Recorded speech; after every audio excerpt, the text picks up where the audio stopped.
Ambassador Kelvin Morris stood at the observation window of Zenith 7 station and watched the ships arrive. Velcrin warships on one side, Shorath battlecruisers on the other. 50 years of war had brought them here, to this neutral station floating in empty space. This was the last chance for peace. If these talks failed, millions more would die. Kelvin was Velcrin himself, tall and covered in natural armor plates that had protected his species for thousands of years. He had spent 30 years as a diplomat, traveling between worlds and trying to stop conflicts before they started. This summit was his greatest challenge. Both sides hated each other. Both sides had extremists who wanted the war to continue forever. The door behind him opened.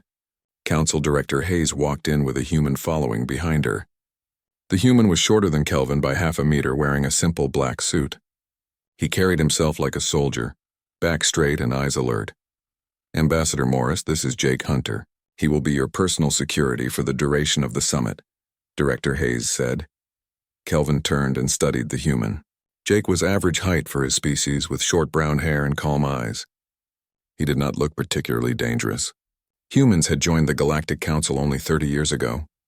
They were new, barely tested in real conflict. Kelvin had requested a Velcrin security team, or at least a Shorath telepathic guard. Instead, they sent him this. "Director, I appreciate the Council's concern, but I need experienced protection. The threats against my life are very real," Kelvin said carefully. Jake spoke for the first time. His voice was level and professional. "I have 12 years of military service and 8 years in diplomatic protection. I have kept 19 high-value targets alive in hostile environments. My record speaks for itself, Ambassador. Your species has only been in space for 70 years. What could you possibly know about galactic-level security?" Kelvin said. He tried to keep the doubt out of his voice, but failed. Jake did not seem offended. "Threats are threats, Ambassador. A bullet kills the same way on Earth as it does on any other world. I know how to keep people alive. That is all you need to know."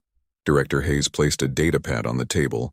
"Ambassador, Jake was personally selected by the Council. His methods are unorthodox but effective. I suggest you trust their judgment." Kelvin wanted to argue more but nodded instead. Rules were rules. If the Council assigned Jake, then Jake would stay. He only hoped the human would not get them both killed. After Director Hayes left, Jake pulled out his own data pad and began reviewing documents. "I need complete access to station security protocols, floor plans for this entire diplomatic wing, and a list of everyone who will be within 50 meters of you at any time." "That is extensive," Kelvin said. "That is standard," Jake replied without looking up. "I also need your complete schedule, details about the threats you have received, and veto power over any changes to your movements." Kelvin felt his irritation growing. "I am the ambassador. I cannot have a bodyguard controlling my schedule." Jake finally looked up and met his eyes. "Ambassador, 6 attempts have been made on your life in the past 2 years. 4 were inside jobs, meaning someone close to you was compromised. If you want to survive this summit, you follow my rules. If you do not want my help, I will report back to the Council right now." The human's directness was surprising. Most security personnel deferred to their principals. Jake acted like Kelvin's survival was his mission and nothing else mattered. "Fine. What do you need to see first?" Kelvin asked. They spent the next 3 hours going through the diplomatic suite. Jake examined every wall panel, every air vent, every door and window. He asked questions about the station's artificial gravity, the life support systems, and the emergency protocols.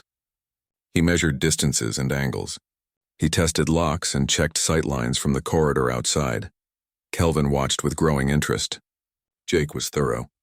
He noticed things the Velcrin security sweep had missed. A ventilation grate that was slightly loose. A door lock that had been replaced recently. A maintenance panel that provided access to the room next door. "This room is not secure," Jake said finally. "I need to move you to a different suite. This is the official diplomatic quarters. All the ambassadors stay here," Kelvin protested. "Which makes it predictable. Predictable means vulnerable. I want you 3 levels down, in a room that is not on any official manifest. That is against protocol." Jake crossed his arms. "Ambassador, do you want to be comfortable or do you want to be alive?" Kelvin thought about the death threats, the messages promising he would not leave this station breathing. The intelligence reports about assassination. "Team's already on Zenith 7. Alive," he admitted. "Then we move you. Tonight. Before. The summit officially begins. They relocated to a smaller room in a section normally used by station maintenance staff. It was not elegant or comfortable, but Jake was satisfied with it. He spent 2 more hours setting up sensors and checking the approaches. At midnight station time, Kelvin finally asked the question that had been bothering him. Why do humans make good bodyguards? You are not as strong as Velcrin. You do not have telepathy like the Shorath. You cannot see an infrared or hear high frequencies. What makes you qualified? Jake was checking his weapon, a compact Earth-made pistol. He did not stop working as he answered. We are hunters, Ambassador. My species survived by chasing prey across long distances. We could not outrun them. We could not overpower them. But we could outlast them. We tracked them for days until they collapsed from exhaustion. That is what makes us different. I do not understand. How does that relate to security? Jake looked up and there was something cold in his expression. Because we think like predators. We anticipate, we plan. We never stop watching. A Velcrin warrior is strong and honorable. A Shorath guard is telepathic and aware. But a human bodyguard assumes everyone wants to kill you and plans accordingly. We do not react to threats.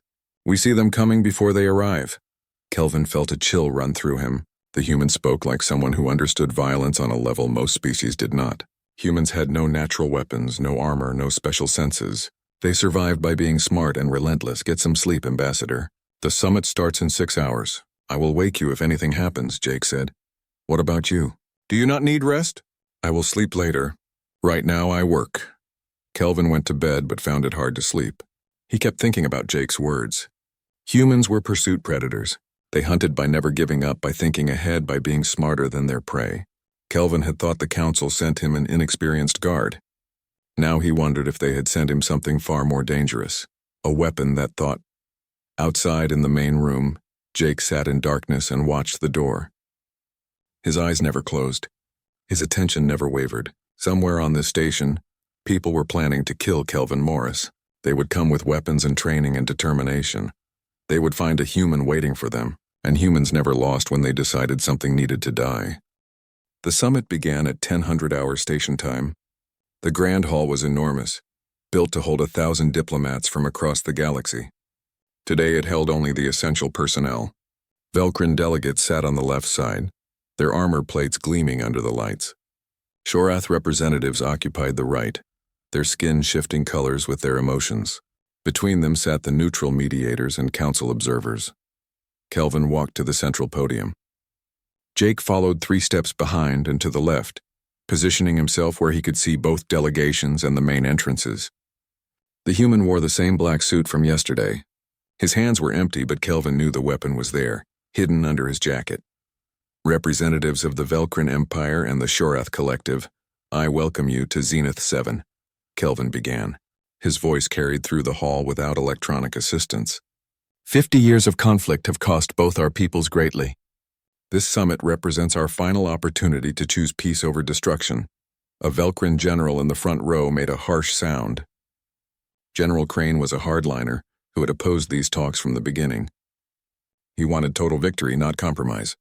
Across the aisle, a Shorath commander named Vex glared back with equal hostility. Her skin flickered red and black, colors of anger and aggression. Kelvin continued his opening statement, carefully avoiding any words that might inflame either side. He spoke about shared losses, about children who would never know their parents, about worlds reduced to ash. He appealed to reason and hope. Jake did not listen to the speech. He watched the crowd. His eyes moved constantly, tracking movement and behavior. Most delegates sat still and paid attention. A few whispered to aides or checked data pads. 3 individuals near the back seemed more interested in studying Kelvin than listening to him. Jake made note of their positions and appearances. 2 were Shorath. 1 was an unidentified species wearing concealing robes. They would require investigation. The opening ceremony lasted 3 hours. When it ended, Kelvin returned to his hidden quarters exhausted. Jake swept the room again before allowing him inside. The human checked every surface, every corner, every possible hiding spot. You do this every time we enter? Kelvin asked. Every single time. A room is only secure when I have personally verified it, Jake said. Kelvin sat down and began reviewing documents for tomorrow's negotiations. The real work would start then. Today was ceremony and speeches. Tomorrow they would discuss territory, reparations, and prisoner exchanges. Those talks would be difficult and dangerous. Jake remained in the outer room, monitoring security feeds on his datapad. Hour after hour passed. Kelvin worked, occasionally glancing out to see the humans still alert and watching. Did Jake ever rest? At 2300 hours, Kelvin finally went to bed. He tried reading reports, but his eyes grew heavy. Sleep took him quickly. Jake sat alone in the dark main room. The only light came from his datapad screen. He had been awake for 40 hours straight now, but his training had taught him how to push through fatigue. The human body could function for days without sleep if necessary. Exhaustion was just another variable to manage. At 0300 hours, Jake's head snapped toward the ceiling. His entire body went still. He stared at the ventilation grate above the door to Kelvin's bedroom. For 10 seconds, he did not move. Then, very slowly, he set down his datapad and reached for his weapon. The room was completely silent. Station life support hummed quietly in the background. Nothing else made a sound. Jake stood and moved to position himself between the vent and Kelvin's door. He did not raise his weapon. He simply held it ready and waited. Minutes passed. Jake did not move. His breathing was slow and controlled. His eyes never left the ventilation grate. Then Kelvin heard it. A faint scratching sound, barely audible. Something was moving inside the air ducts.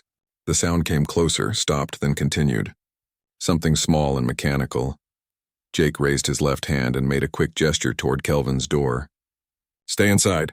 Do not come out. Kelvin, who had woken when Jake moved, understood immediately. The scratching grew louder. Whatever was in the duct was directly above them now. Jake pointed his weapon at the grate but did not fire. He waited with the patience of a predator watching prey approach a trap. A tiny probe emerged from the grate no larger than Kelvin's finger. It had a camera lens and multiple sensors. The device slowly scanned the room, its lens adjusting as it recorded everything. Jake did not shoot it. He did not move. He stood perfectly still and let the probe complete its scan. After 2 minutes, the device began backing into the duct. Jake tracked it with his weapon, following its movement until the sound disappeared completely into the ventilation system. Only then did Jake lower his weapon. He walked to Kelvin's door and knocked quietly. It is safe, Ambassador. Kelvin came out, his natural armor standing rigid with tension. What was that? Reconnaissance probe. Someone wanted to map your location and verify you were here. They will have detailed scans of this room now, including your exact sleeping position. Should we not have destroyed it? Stopped it? Kelvin asked. Jake shook his head. No. Destroying it would tell them we knew about it. This way they think they succeeded undetected. That gives us advantage. Advantage? They know where I am now. They think they know where you are. There is a difference. Jake pulled out his datapad and began typing rapidly. They will plan their attack based on what that probe saw. Which means I know exactly what they are planning for. I can prepare a counter. Kelvin sat down heavily. The reality of the situation was sinking in. This was not a theoretical threat. Someone was actively planning to kill him, studying his location, preparing their approach. When will they come? Within 48 hours. Reconnaissance always comes first. They need time to analyze the data and plan the operation. Then they will strike. Jake continued working on his datapad, pulling up station schematics and security protocols. How do you know all this? Kelvin asked. Jake looked up. Because it is what I would do. When humans hunt, we study our prey first. We learn their patterns, their habits, their vulnerabilities. Then we strike when they are most exposed. These assassins are doing the same thing. But you are not hunting. You are protecting. Protection is just reverse hunting, Ambassador. Instead of pursuing prey, I defend territory. The principles are the same. Anticipate the threat. Control the environment. Never give them a clean shot. Kelvin studied the human with new understanding. Jake did not think like a soldier or a guard. He thought like a predator analyzing another predator. He understood the assassins because he understood the hunting instinct. What happens now? Kelvin asked. Now we prepare. I am going to request a meeting with station security. We need to coordinate our response for when they come, and they will come, Ambassador. That probe confirms it. Jake stood and checked his weapon again, an automatic motion done without conscious thought. Will station security listen to you? You are just one guard. Jake smiled slightly. It was not a pleasant expression. They will listen when I explain what is coming. Felkran commandos are good, but humans wrote the book on asymmetric warfare. I know tactics they have never encountered. Kelvin wanted to ask more questions, but Jake was already moving toward the door. The human checked the corridor outside, confirmed it was clear, and then turned back. Get some rest, Ambassador. Tomorrow the real negotiations begin. You need to be sharp. I will handle security. You have been awake for over 40 hours. Do you not need sleep? I will sleep when you are safe. Not before. Jake closed the door, leaving Kelvin alone with his thoughts. The ambassador went back to bed but could not sleep immediately. He kept thinking about that tiny probe, about unseen enemies planning his death. But he also thought about Jake standing watch in the darkness, never resting, never lowering his guard. Humans were pursuit predators. They could track prey for days without stopping. They could push through fatigue and pain and fear. They never gave up once they committed to a goal. Kelvin had wanted a Velcrin warrior or a Shorath telepath. Now he understood why the Council sent a human instead. Because warriors fought with honor and strength. Telepaths sensed emotions and intentions. But humans hunted with their minds. They thought 10 steps ahead. They saw threats before they materialized. And when something threatened what a human protected, that human became absolutely relentless. In the outer room, Jake sat in darkness and planned. The assassins would come soon. They would bring weapons and training and determination, but Jake would be ready. He always was, because humans never lost when they had time to prepare. Morning came too quickly. Kelvin woke to find Jake still awake, still watching. The human looked tired now, with dark circles under his eyes, but his attention had not wavered. He tracked every sound in the corridor outside, every vibration in the station's structure. You need to rest, Kelvin said as he entered the main room. I will sleep this afternoon. Right now I need to brief you on today's security procedures, Jake replied. He pulled up a holographic display showing the route they would take to the negotiation chamber. We will not use the main corridor, too exposed. There is a maintenance passage that connects directly to the diplomatic wing. Only station personnel know about it. Walking through maintenance tunnels is beneath my position, Kelvin protested. Being alive is not beneath your position. We use the maintenance route. Jake's tone left no room for argument. They ate breakfast together in the quarters. Kelvin ordered traditional Velcrin food from the station's kitchens. Jake ate ration, bars from his own supplies, refusing anything that did not come from a sealed package. You do not trust the food? Kelvin asked. I do not trust anything I have not personally verified. Poison is easy. Poison is quiet. Poison looks like natural death. Jake finished his ration bar and drank water from a sealed bottle he carried.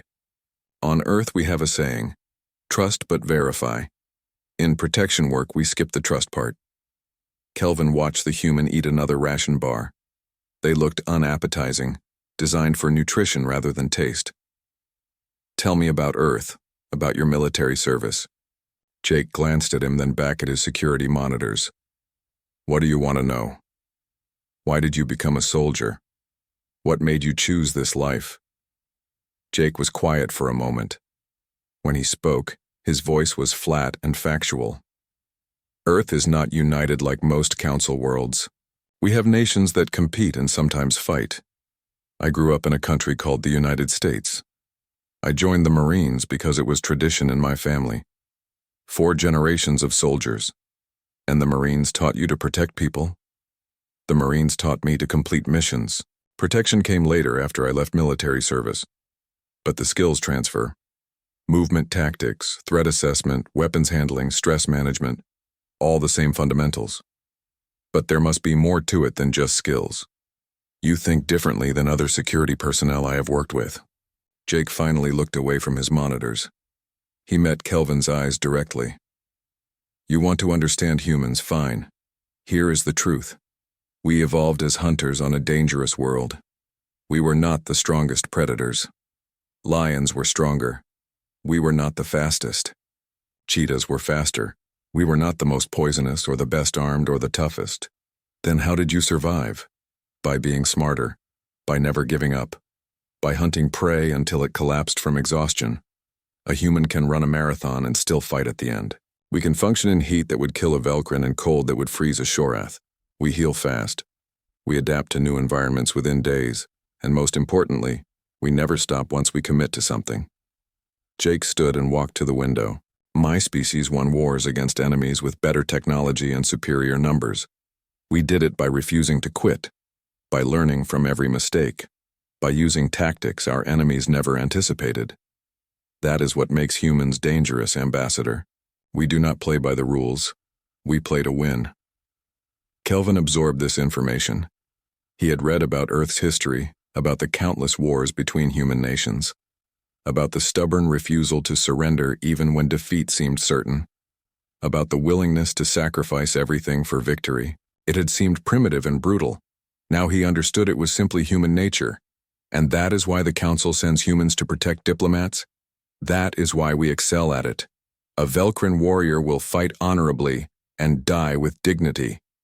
A Shorath guard will sense threats telepathically but may hesitate to act. A human bodyguard assumes everyone wants to kill you and plans accordingly. We see threats before they develop. We do not wait for confirmation. We act on suspicion and apologize later if we were wrong. That sounds paranoid. Jake smiled without humor. Paranoia keeps people alive. 12 times in my career I have stopped threats that other security teams missed. Not because I am stronger or faster, because I think like the enemy. I know how assassins plan. I understand how they approach a target. I can predict what they will do because I know what I would do in their position. They left for the negotiation chamber using Jake's maintenance route. The passage was narrow and poorly lit, designed for engineering crews rather than diplomats. Kelvin felt ridiculous walking through it in his formal robes. But Jake moved through the space efficiently, checking corners before they turned, listening at each intersection. They entered the chamber from a side door. The other delegations were already present. General Crane glared at Kelvin from across the room. The Shorath commander Vex watched with color-shifting skin that revealed her hostility. The negotiations began. They discussed territory first, reviewing maps of the disputed systems. Each side claimed historical ownership. Each side had evidence supporting their position. The arguments grew heated. Jake stood near the wall, positioned where he could see all entrances and all delegates. He did not appear to listen to the debate. His attention was entirely on the people in the room. Their positions, their movements, their body language. He noticed the aide 3 rows back, a young Velcrin male who kept glancing at Kelvin every few minutes. The glances were too frequent, too focused. Jake marked him mentally. Then there was a Shorath female in the media section. She held a recording device but had not activated it in over 20 minutes. She was not here to record. She was here to observe. Jake noted her position. The third person was more subtle. An older male of a species Jake did not recognize, wearing the robes of a neutral observer, but his eyes were too alert. He watched Kelvin with professional assessment, the way a soldier evaluated a target. Jake filed that observation away. The debate over territory reached a deadlock. Neither side would compromise. Tempers rose. General Crane stood and shouted something harsh in Velcrin. Commander Vex responded with equal fury in Shorath. The translators struggled to keep up. Kelvin raised his hands, calling for calm. The gesture was meant to be peaceful, but General Crane took it as an insult. The old warrior grabbed a datapad from his aide and threw it across the room. Jake moved before the datapad left Crane's hand. He crossed 3 meters in less than 2 seconds, placing himself between Kelvin and the incoming object. The datapad hit Jake's shoulder and clattered to the floor. The human did not even flinch. The room went silent. Every delegate stared at Jake. The human had moved faster than most species could track. He stood there calmly, one hand resting on something under his jacket, his eyes locked on General Crane. "This session is postponed," the lead mediator announced quickly. "We will resume this afternoon after tempers have cooled." The delegations filed out. General Crane glared at Jake as he passed but said nothing. The human watched him leave, then checked the 3 suspicious individuals he had marked earlier. All 3 were also departing. All 3 looked back at Kelvin before they exited. "That was interesting," Kelvin said quietly. "That was a test. They wanted to see how I would react to violence. Now they know." Jake escorted Kelvin back through the maintenance passage. Once they were secure in their quarters, the human finally allowed himself to relax slightly. "You moved very fast," Kelvin observed. "Humans have good reflexes. Not as fast as some species, but fast enough. The real advantage is anticipation. I saw Crane getting angry. I watched him reach for something. I moved before he threw it because I knew what he would do." Jake pulled out his data pad and began typing. "I need to run background checks on 3 individuals. They are surveilling you during the sessions.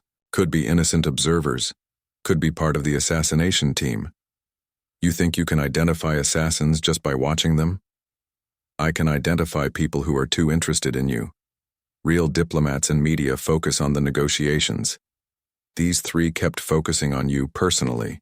Your position, your security, your movements, that is target assessment." Kelvin sat down heavily. The session had been exhausting and it was only half over. "This summit is going to fail. Neither side will compromise. That is not my concern. My concern is keeping you alive while you try." Jake continued working on his datapad. "Get some food, rest for 2 hours. This afternoon will be harder. They always test security first, then plan the real attack for when everyone is tired. You truly believe the attack is coming soon?" Jake looked up from his work. His expression was cold and certain. "I know it is coming.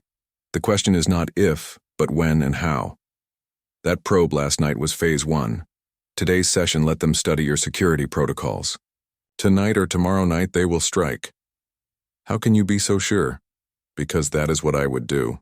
And humans are very good at killing, Ambassador. We just prefer to use that skill to protect rather than destroy." Jake returned to his datapad. "Now rest. I need you alert for this afternoon." Kelvin tried to rest but could not stop thinking about Jake's words. Humans were hunters. Humans were predators. They had conquered their world not through strength, but through relentless pursuit and superior tactics. And now one of those predators was protecting him.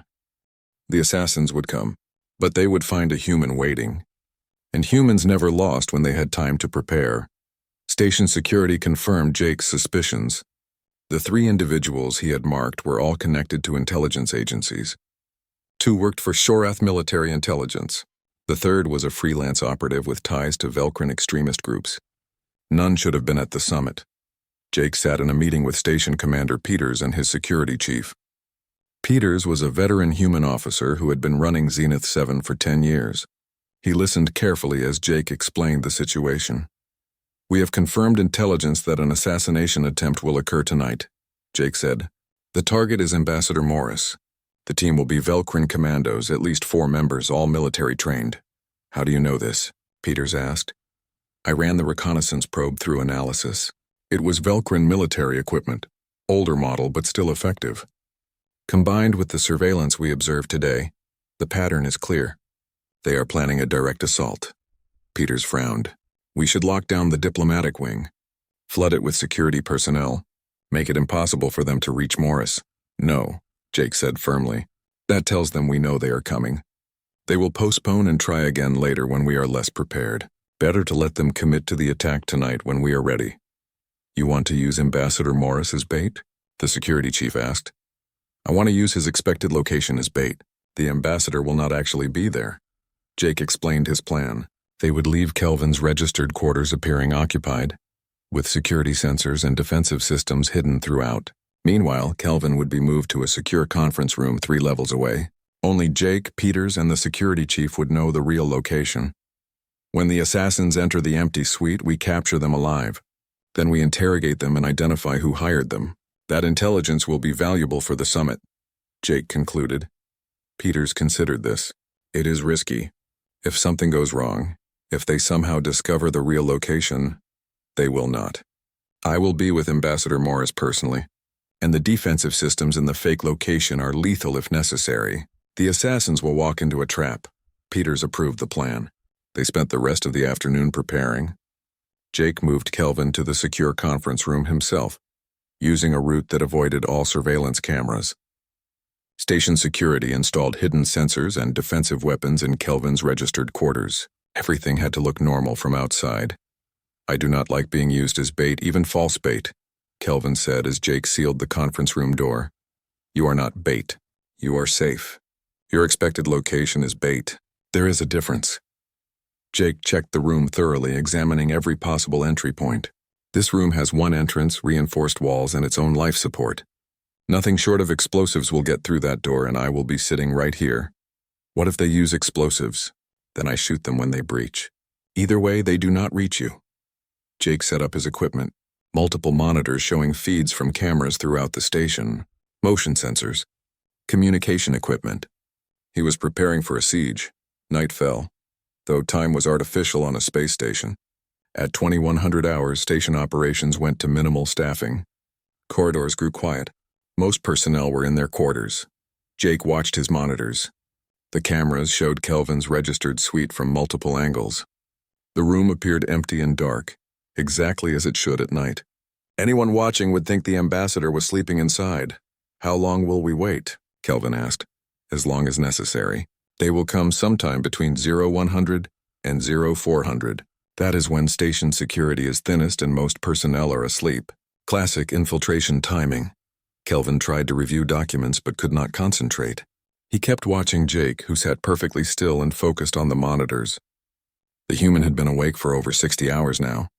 How was he still functioning? At 0100 hours, nothing happened. 0200 passed the same way. Kelvin began to wonder if Jake's intelligence was wrong. Then at 0145, Jake straightened in his chair. There, he said quietly, pointing at one monitor. Kelvin looked but saw nothing. What am I looking at? The ventilation sensor just registered a pressure change. Something is moving through the ducts above your registered quarters. Jake began typing rapidly, pulling up additional camera feeds and sensor data. 4 contacts moving in formation. Professional spacing. Military trained? Should we alert station security? They are already on standby. But we let the assassins commit first. Let them enter the room and realize they have been fooled. Then we close the trap. On the monitors, Kelvin watched his quarters. For several minutes, nothing visible happened. Then suddenly, 4 figures dropped from the ceiling vent. They moved quickly and silently, spreading out to cover the room.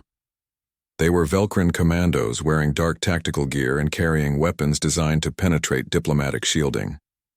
One moved to the bedroom door. Another checked the windows. The third examined the main door while the fourth stood in the center coordinating. Jake let them search for 30 seconds. The assassins grew confused, realizing the quarters were empty. They began checking for hidden rooms or concealed panels. That was when Jake activated the defensive system. A fine mist sprayed from hidden nozzles in the ceiling and walls. The assassins reacted immediately, but it was too late. The aerosol compound filled the room in seconds. The chemical was harmless to most species, but intensely irritating to Velcrin respiratory systems. The commandos began choking, their breathing labored and painful. They stumbled toward the exits, desperate for clean air, but Jake had already sealed all doors remotely. The windows would not open. The ventilation shaft had automatic seals that closed the moment the defensive system activated. The assassins were trapped in a room filling with a compound that felt like burning acid in their lungs. 20 seconds later, station security breached the main door wearing protective masks. The commandos tried to resist but were too disoriented. Within minutes, all 4 were in restraints and being dragged to detention. Jake watched the entire capture on his monitors. Clean operation. No injuries, all targets captured alive. Kelvin felt a wave of relief wash over him. The assassins had come exactly as Jake predicted. They had walked straight into his trap. How did you know? How did you know everything they would do? I told you. I think like them. When you are planning an assassination, you use the most direct approach possible. Why overcomplicate things? They knew your location from the probe scan. They had access to station layouts. They used the ventilation system because it is the hardest route to defend. Everything they did was logical. But you prepared for their logic, that is the advantage. They were thinking 1 step ahead. I was thinking 3 steps ahead. Humans are good at that. We plan for contingencies that seem paranoid until they save your life. Station security began interrogating the captured assassins immediately. Jake monitored the interrogation feeds from the conference room. Within an hour, the commandos started talking. They were mercenaries, hired by a Velcrin warlord named Karth. Karth profited from weapons sales during the war. Peace would ruin him financially. He wanted Kelvin dead to derail the summit. This is perfect, Kelvin said as he listened to the confession. We can expose Karth, show both delegations that extremists are trying to sabotage peace. This might actually help the negotiations. Jake nodded. Sometimes the best outcome of an assassination attempt is using it politically. Now both sides know there are forces working against them. Might encourage cooperation. Commander Peters contacted Jake directly. Outstanding work, Hunter. The Council will hear about this. You saved Ambassador Morris and gave us valuable intelligence. Just doing my job, Commander, Jake replied. After the communication ended, Kelvin studied Jake carefully. The human finally looked exhausted. His eyes were red from lack of sleep. His movements were slightly slower than before, but he was still alert, still watching. You should rest now. The threat is neutralized, Kelvin said. The known threat is neutralized. There could be more. I sleep after the summit ends, not before. Jake stood and began checking the conference room again, the same routine he had done a dozen times already. Jake, you have been awake for 3 days. You will collapse. Humans can function for 5 days without sleep if necessary. I am fine. But as he said it, Jake swayed slightly. He caught himself and straightened. I am ordering you to sleep. 2 hours at least, Kelvin said firmly. Jake hesitated, then nodded. 2 hours. But you stay in this room with the door sealed, and if anything happens, you wake me immediately. Agreed. Jake lay down on a bench against the wall. He closed his eyes and was asleep within 30 seconds, his body finally allowing itself to rest now that the immediate danger had passed. Kelvin watched the humans sleep. Jake had been right about everything. The timing of the attack, the method of entry, the number of assassins. He had predicted it all and prepared accordingly. That was not just training or experience. That was something deeper, an instinct for survival and protection that went beyond learned skills. Humans were hunters, but they could also be guardians. They used the same relentless pursuit instinct to protect as they did to attack. Once a human decided someone was under their protection, they would die before letting harm come to that person. Kelvin understood now why the Council sent Jake. Not because humans were stronger or faster or more advanced. Because humans never gave up. Because they thought like predators and planned like strategists. Because when a human committed to keeping you alive, that human would move heaven and earth to succeed. Jake slept for exactly 2 hours, then woke on his own without any alarm. He immediately checked all monitors and sensors before allowing himself to fully wake up. Status, he asked. Quiet, no threats detected. The interrogations are continuing, Kelvin reported. Jake nodded and drank water from his sealed bottle. Good. Tomorrow we can return to normal security protocols. But tonight we stay here just to be certain. The summit continues in 8 hours. The assassination attempt will be announced. Both delegations will hear about Karth's involvement. Then tomorrow should be interesting. Sometimes shared enemies unite former adversaries. Jake returned to his monitors, watching over Kelvin with the same unwavering attention as before. The assassins had come with weapons and training and military precision. They had planned carefully and moved professionally. None of it had mattered, because the Diplomat brought a human bodyguard, and humans never lost when they had time to prepare. The announcement of the assassination attempt changed everything. When Kelvin revealed Warlord Karth's involvement during the morning session, both delegations reacted with shock and anger. General Crane, despite his hawkish views, condemned the attack publicly. Commander Vex agreed that extremists threatened the entire process. For the first time in 50 years, Velkrin and Shorath representatives found common ground. They both had enemies who wanted the war to continue forever. They both had moderates who genuinely wanted peace. The assassination attempt exposed these divisions clearly. Negotiations accelerated rapidly. Territorial disputes found compromise. Prisoner exchanges were negotiated. Reparations were discussed seriously. Within 3 days, both sides had agreed to a preliminary framework. A final treaty would be signed in 1 week. Jake watched the progress with cautious approval. Success created its own dangers. Extremists on both sides would be desperate now. If the treaty was signed, their influence and profits would disappear. That desperation made them more dangerous, not less.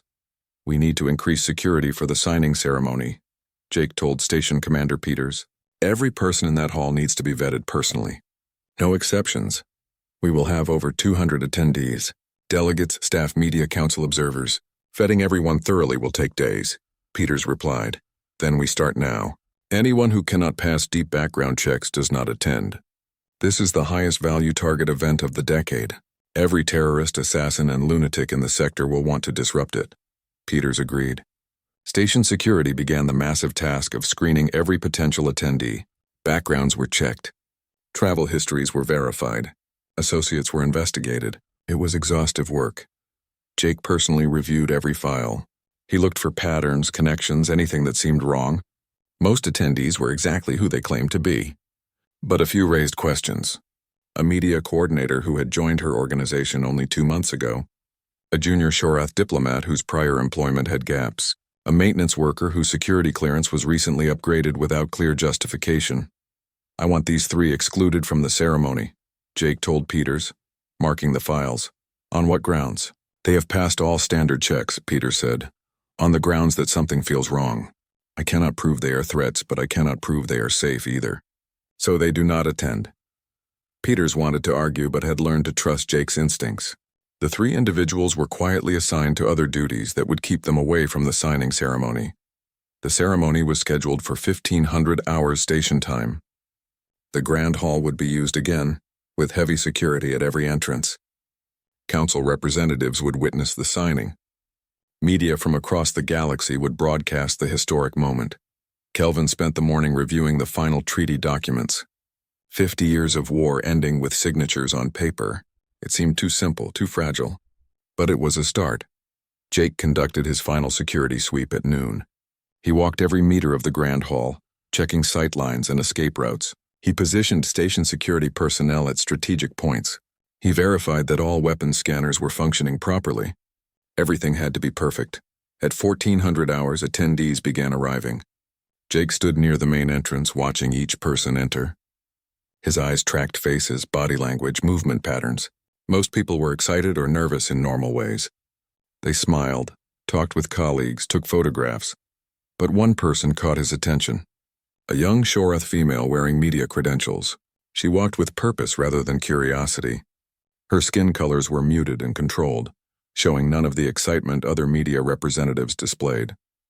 She moved toward the signing platform with too much focus. Jake marked her position mentally and continued watching.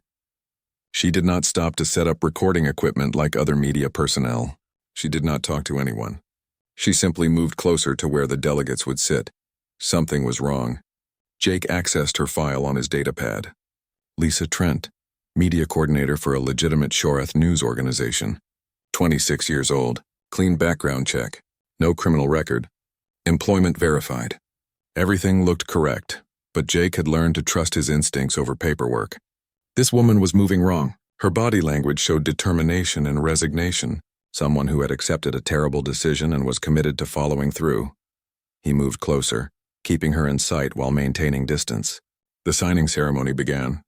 Kelvin and the other ambassadors took their positions at the platform. The treaty documents were placed on the signing table. Council witnesses stood nearby. Lisa Trent moved closer to the platform. Jake watched her carefully. Her hands were empty. She wore a standard media outfit with no obvious places to conceal weapons, but something about her posture bothered him. A stiffness in her torso.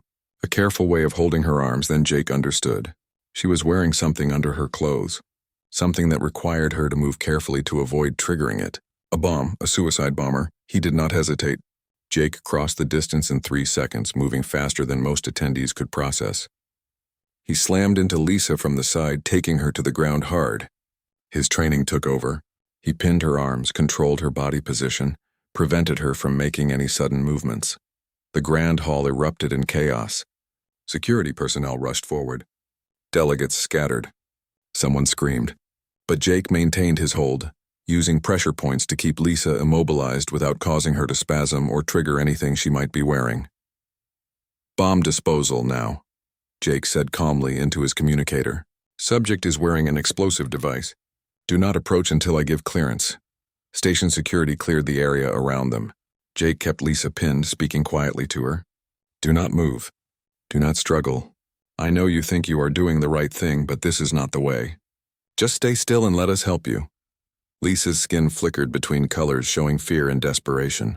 You do not understand. The treaty will destroy everything. My people will suffer. Your people will live. That is what matters. War only brings death. Peace gives everyone a chance. Jake maintained his hold, watching for any attempt to trigger the device.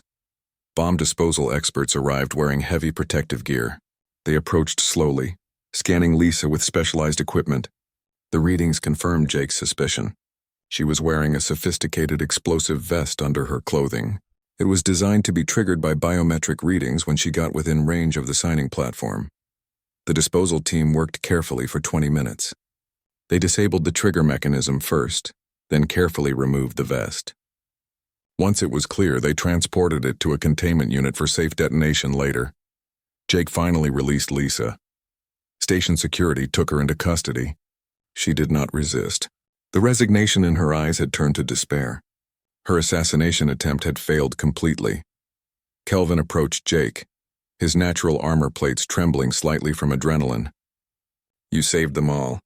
If she had reached the platform, everyone within 15 meters would have died, including you, both delegation leaders and half the council representatives, Jake finished. The piece would have died with them. How did you know? She passed every security check. Her credentials were legitimate. Her movement was wrong. Her body language showed commitment to something terrible. And I have learned to trust my instincts. Humans evolved to read other predators. We can sense when something is not right even if we cannot explain why immediately. The ceremony was postponed for 2 hours while security conducted additional sweeps. When it finally resumed, the signing happened in a smaller room with minimal attendance. Only essential personnel were present. Jake stood directly beside Kelvin throughout. The treaty was signed. 50 years of war officially ended. Kelvin placed his mark on the document and felt the weight of history. Beside him, the Shorath and Velkrin leaders did the same. It was done. Afterwards, Council Director Hayes personally thanked Jake. You have performed extraordinarily, Mr. Hunter. The Council owes you a great debt. I did my job, Director. Nothing more, Jake replied simply. Twice in 1 week, you stopped assassination attempts that would have succeeded. That is far beyond just doing your job. Jake shrugged. Humans are good at protection work. We think ahead. We plan for worst cases. We never assume safety. It makes us effective. Director Hayes smiled. The Council will be requesting your services again, I suspect. You have proven the value of human security personnel. Over the following days, additional information emerged about the second attempt. Lisa had been recruited by the same warlord Karth who hired the commandos. When the first assassination failed, he became desperate. He found a young Shorath, woman who genuinely believed the treaty would harm her people, and convinced her to sacrifice herself. Lisa was imprisoned but treated fairly. Kelvin even visited her in detention, explaining how the treaty would actually benefit both societies. She listened, but seemed broken by her failure.